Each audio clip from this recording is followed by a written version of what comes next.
trouble at all. You shall have it with me. Right again. Doolittle, sir. Ah, Professor Higgins. Here. Good morning. Ah, good morning, Governor. I've come about a very serious matter, Governor. Oh, then so. What do you want to do? I want my daughter, that's what I want, you see. Well, of course you do. You're a father, aren't you? I'm glad to see there's some spark of family feeling left. She's upstairs. Take her away. What? Take her away? You suppose I'm going to keep your daughter from me? Oh, now, don't take a man up like that, Governor. Is it fair to take advantage of a man like this? The girl belongs to me. You got her. Where do I come in? How dare you come here and attempt to blackmail me? You sent her here on purpose. Oh, no, don't take a man up like that, Governor. The police shall take you up. This is a plan. A plot to extort money by threats. I shall telephone the police. Have I asked you for a brass farthing? I'll leave it to this gentleman here. Have I said a word about money? What else would it come for? Well, what would a bloke come for? Be human, Governor. Alfred, you sent her here on purpose. So help me, Governor, I never did. Then how did you know she was here? I'll tell you if you only let me get a word in. I'm willing to tell you. I'm waiting to tell you. I'm wanting to tell you. Sir, the natural rhythm of this man's woodlands fire. I'm willing to give you our reason. That's the worst, really. How did you know Eliza was here if you didn't send her? Ah, she took back more luggage and all I got to hear about it. She said she didn't walk no clothes. What was I supposed to think from that? I asked her as a parent, what was I supposed to think? So you came to save her from worse than death, eh? Ah, it's so good. That's right.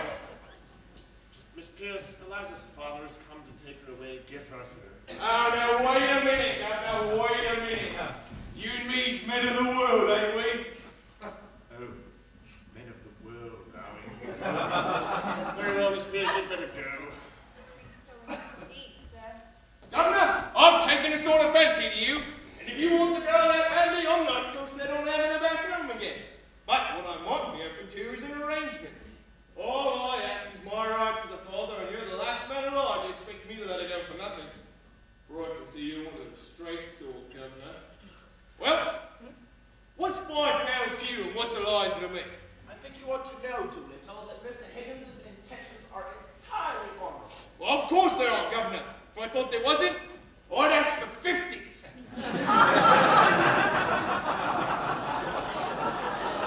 Do you mean to say you'd sell your daughter for £50? Have you no morals, man? Nope. Can't afford them, Governor. Maybe it's you if you was as poor as me.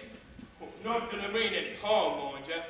But if Eliza's gonna get a bit out of this, then why not me, too? Hey, look at it my way. What am I, I ask you? What am I? I'm one of the undeserving poor, that's what I am. Think what that means to a man. Means he's up against middle-class morality for all the time. There's something going and I put in for a bit of it, it's always the same story. You're undeserving, so you can't have it. But I'm as deserving as the most deserving widows who ever got money out of 6 different charities for the death of the same husband. I don't need less than that a deserving man, I need more. I don't eat less hearty than he does, I drink a lot more. I'm playing straight with you. I ain't deserving, I'm undeserving, and I need to go on being undeserving. But will you take advantage of a man's making a doom out of the price of his own daughter, or he's brought up, fed, clothed, on the sweat of his brow, till she's grown up big enough to be interesting to the two of you gentlemen? £5 unreasonable? I'd put it to you and I'd leave it to you. You know, Pickering, if we were to take this man in hand for 6 months, and choose between a sea and cabinet and a popular public win, suppose we ought to give him a fiver. A big bad use of it, I'm afraid. Not me, so help me Governor, I won't. Just one gets free from me and the missus, giving pleasure to ourselves and employment to others, and the satisfaction to the two of you gentlemen that you haven't wasted it. You couldn't spend it better. It's almost irresistible. Damn, let's give him 10. No, the missus won't have the heart to spend 10, Governor. £10 is a lot of money. Makes a man feel rude and and goodbye and happiness. Nope, you give me what I asked for. Not a penny less, not a penny more. I'd rather draw the line at encouraging this sort of immorality. Doolittle, why don't you marry that missus of yours? frightening. You married Eliza's mother. Who told you that, Governor?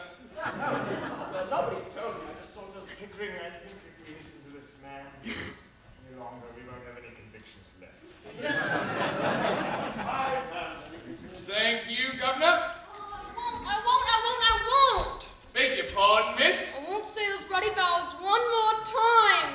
Blimey. It's Eliza. I never thought she'd clean up so good looking. She does give me credit, don't she, Governor? Here. What are you doing here? Mind your mouth and don't you give these gentlemen none of your lip. If she gives you any trouble, Governor, give her a few licks of the strop. That's a good way to strengthen her mind. Good afternoon, gentlemen. Cheerio, Eliza.